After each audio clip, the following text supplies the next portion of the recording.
Hello friends, स्वागत है आप सभी का सीबीबी का आर्ट्स क्लासेस में। आज का वीडियो दोस्तों उन सभी के लिए काफ़ी इंपॉर्टेंट होने वाला है जो नागरिक शास्त्र में कुछ भी नहीं पढ़े हैं, यानी बिना पढ़े आप एग्जाम देने वाले हैं। तो उस टाइम पे क्या लिखेंगे कॉपी में? क्या सादा पेज छोड़ कर आएंगे? अगर सादा पेज छोड़ कर आएंगे तो फेल हो सकते हैं, लेकिन दोस्तों मैं आपको फेल नहीं होने दूंगा, क्योंकि जो मैं तरीका बताने वाला हूँ वो बहुत ही बिल्कुल सटीक तरीका है। दोस्तों ये बात ध्यान रखना, जो भी बताऊंगा जेन्युइन तरीका बताऊंगा, कोई फर्जी फेक नहीं होगा, क्योंकि मुझे पता है कि अगर आपके साथ थोड़ी सी भी मिस्टेक हो जाती है, आपके भविष्य के साथ खिलवाड़ हो सकता है, और जो मैं होने नहीं दूंगा।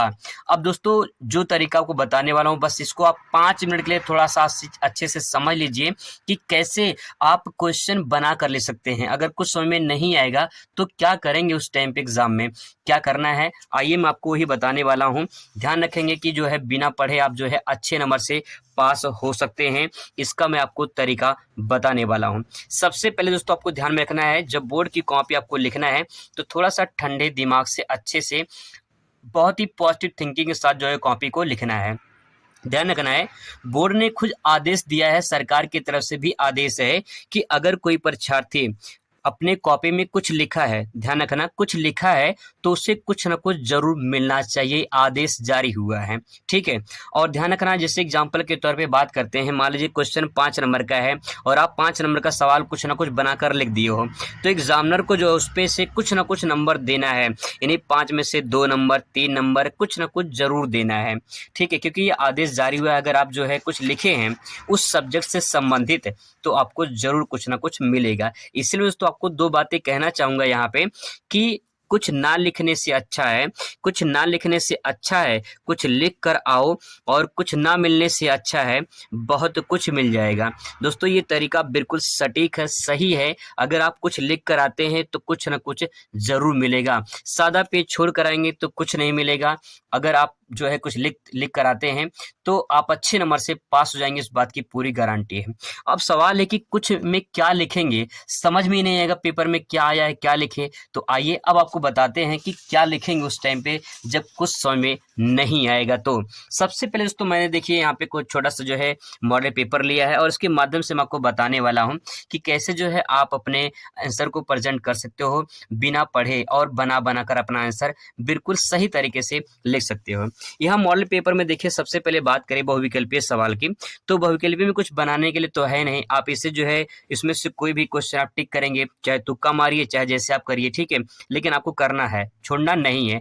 ध्यान रखेंगे ये बात और भी, क्वेश्चन किसी भी कीमत पे कोई छूटना नहीं चाहिए। अगर आप छोड़कर चले आएंगे तो नंबर उतना कट जाएगा, ठीक है। इसलिए दोस्तों कुछ ना कुछ बनाकर लिखिए, वही क्या बनाकर लिखना है वही मैं आगे आपको बताने वाला हूँ।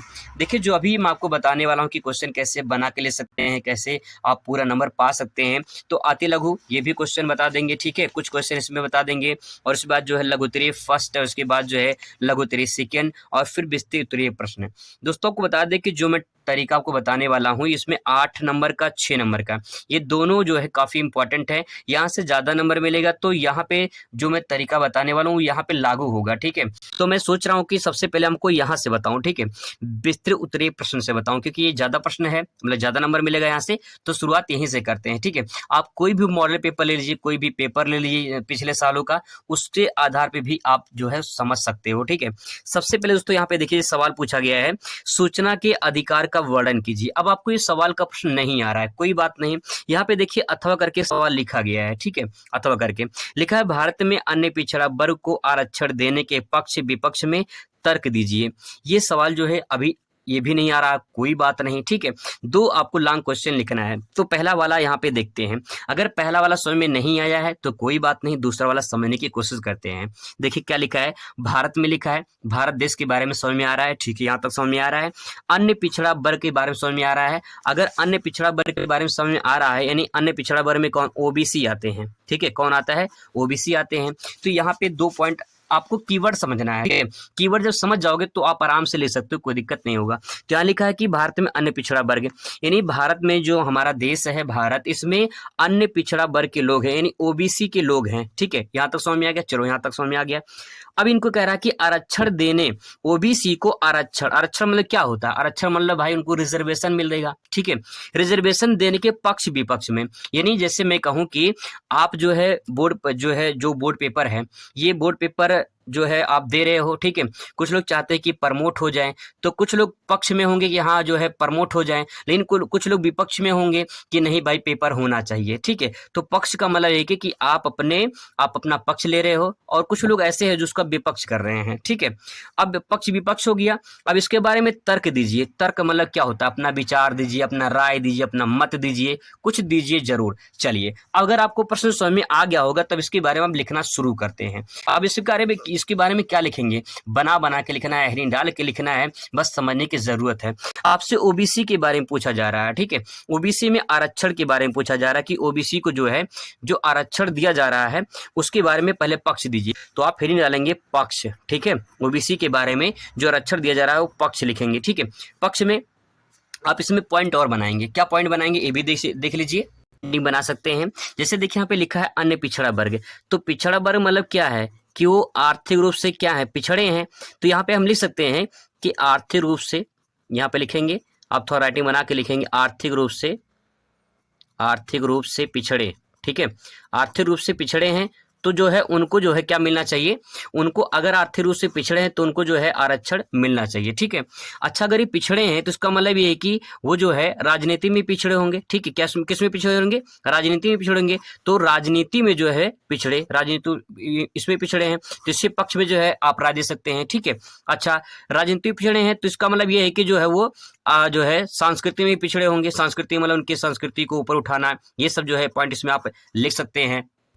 इस प्रकार से दोस्तों आप जो है 4-5 हेडिंग बना के आराम से सोच के लिख सकते हैं कि पिछड़े लोग हैं तो किस प्रकार से पिछड़े हैं। अपना उसमें पक्ष दीजिए, ये पक्ष में पॉइंट हो जाएगा। अब विपक्ष में बात कर लीजिए, ठीक है। अब दूसरा हेडिंग डालेंगे विपक्ष में। जब इसे लिखेंगे आप ना तो पहले डायग्राम बना लीजिए। डायग्राम का मतलब ये है कि जैसे आप पक्ष में लिखेंगे तो पक्ष में 4-5 हेडिंग बन जाएगा। फिर उसके बारे में 2 3 लाइन लिखेंगे सोच के। जैसे राजनीति में, तो राजनीति संबंध की आर्थिक रूप से जो बात करें अन्य पिछड़े वर्ग जो लोग हैं, ये राजनीतिक दृष्टि देखा जाए तो पीछे हैं, क्योंकि वो बहुत सारे ऐसे लोग राजनेता जो वो विकसित नहीं है, मतलब जो है विकास नहीं कर पा रहे हैं, या फिर जो अपने समाज का भला नहीं कर पा रहे हैं। तो इस प्रकार से सोच के लिख सकते हैं उस टाइम पे, ठीक है। इसीलिए मैंने पहले कहा कि जो आप थोड़ा ठंडे दिमाग से लिखेंगे। विपक्ष में क्या लिखेंगे कि आर्थिक रूप से जो है उनको जो है ज्यादा जो है आरक्षण दिया जा रहा है, राजनीतिक रूप से भी उनको आरक्षण ज्यादा दिया जा रहा है। तो इस प्रकार से जो है आप विपक्ष में भी आराम से सोच के लिख सकते हो, ठीक है। तो दोस्तों ये तो बात होगी जो है इसके पॉइंट के बारे में। अब देखिए क्वेश्चन नंबर अगला देखिए यहाँ पे, क्वेश्चन नंबर 32 है, क्यूबा परीक्षाव शास्त्र संकट पर टिप्पणी लिखिए। अगर एक क्वेश्चन का आंसर आपको नहीं आता तो कोई बात नहीं, छोड़ देना, अथवा करके दिया रहता है। दिया है कि नर्मदा बचाओ आंदोलन के उद्देश्य क्या है, संक्षेप में वर्णन कीजिए। तो सबसे पहले आपको ध्यान में रखना है नर्मदा के बारे में आपने नाम सुना होगा, ठीक है। नदी के बारे में बात हो रही है, नर्मदा नदी के बारे में बात हो रही है। तो जो नर्मदा नदी है इस पर बांध बनाया गया, ठीक है, इस पर बांध बनाया गया। तो ध्यान रखेंगे जब बांध बनाया जाएगा नदी पर तो उसके आसपास जो गांव रहेंगे, जो बस्ती रहेंगी, उन सबको खाली कराना पड़ेगा, क्योंकि अगर डैम टूट गया, यानी बांध टूट गया, तो बांध टूटने से पूरा का पूरा प्रलय आ सकता है। तो पूरा का पूरा जो एरिया है वो बाढ़ में डूब जाएगा, बर्बाद हो जाएगा, ठीक है। और दूसरी बात यह है कि जगह भी चाहिए बांध बनाने के लिए, तो जमीन खाली करवाया जाता है, पेड़ों को काटा जाएगा। तो यहाँ पे कहा है नर्मदा बचाओ आंदोलन, ठीक है। अगर आपको पता है किसने शुरू किया था, कब शुरू किया था, अगर आपको पता है तो बहुत अच्छी बात है। नहीं पता है तो आप जो है नर्मदा बचाओ के बारे में, नदी के बारे में, बचाने के बारे में लिख सकते हो। क्या लिखेंगे? अब दोस्तों यहाँ पे ध्यान रखना है कि नर्मदा नदी जो है इसको जब बांध बनाया जा रहा था तो उस पे बांध बनाने के लिए जो है विरोध किया गया था, उसके लिए आंदोलन चलाया गया था। अब मैं आपको एक छोटा सा तरीका और बता रहा हूँ लॉन्ग क्वेश्चन लिखने का। ये जो तरीका है आप इसको जरूर फॉलो करें, आपको ज्यादा फायदा होगा। दोस्तों ध्यान रखना, जो भी क्वेश्चन मैंने आपको बताया है अगर आपको समझ में नहीं आता तो कोई बात नहीं, यहाँ पे एक तरीका और अपना लीजिए, ठीक है, आपको हेडिंग आराम से मिल जाएगा। देखिए सबसे पहले यहाँ पे जो मैं तरीका बता रहा हूँ उसमें थोड़ा सा ध्यान रखना है आपको। आप पढ़ रहे हैं सामाजिक विषय, सामाजिक विषय में भूगोल, इतिहास, नागरिक शास्त्र, समाजशास्त्र, अर्थशास्त्र, शिक्षा शास्त्र, ये सब आते हैं, ठीक है। सामाजिक विषय में एक कॉमन चीज है क्या? समाज। सामाजिक में समाज कॉमन है क्योंकि समाज से ही सामाजिक बना है, और समाज में कौन रहता है? मानव रहता है, ठीक है। मानव का संबंध किससे होता है? मानव का संबंध धर्म से होता है तो धार्मिक हो जाएगा। राजनीतिक से संबंधित है, आर्थिक से संबंधित है, सामाजिक, सांस्कृतिक, पर्यावरण से, इन सबसे जो है मानव संबंधित है, ठीक है। अब आपके जो सवाल पूछे जाते हैं एग्जाम में, कुछ इस प्रकार से प्रश्न पूछा जाता है।